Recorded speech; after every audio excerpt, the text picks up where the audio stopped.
אבל איך היא הגיעה לרמה הזאת? איך אנחנו הופכים להיות אנשים גדולים?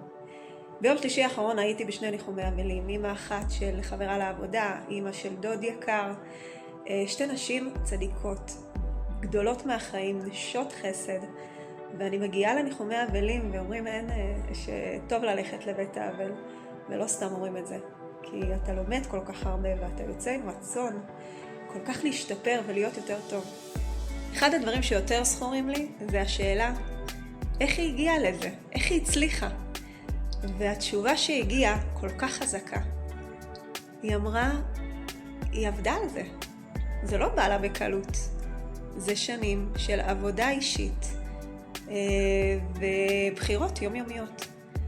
וזה בעיניי כל כך חזק. זה ההבנה הזאת שגם את יכולה. גם את יכולה. זה לא פתאום, אנחנו מגיעות לבתי אבלים והסיפורים על הנפטר הם כל כך חזקים וכל כך מעוררים אותנו לטוב, אבל לפעמים גם גורמים לנו להרגיש קטנים. ובתשובה שלה הרגשתי שיש תקווה. זאת אומרת, כל אחת יכולה לצאת ולהשאיר חותם בעולם הזה. כל אחת יכולה להיות גדולה. במה זה תלוי? בבחירות. אז זה מה שאני למדתי השבוע, ושזה יהיה לעילוי נשמת לאה בת מזל ושרה בת שלום.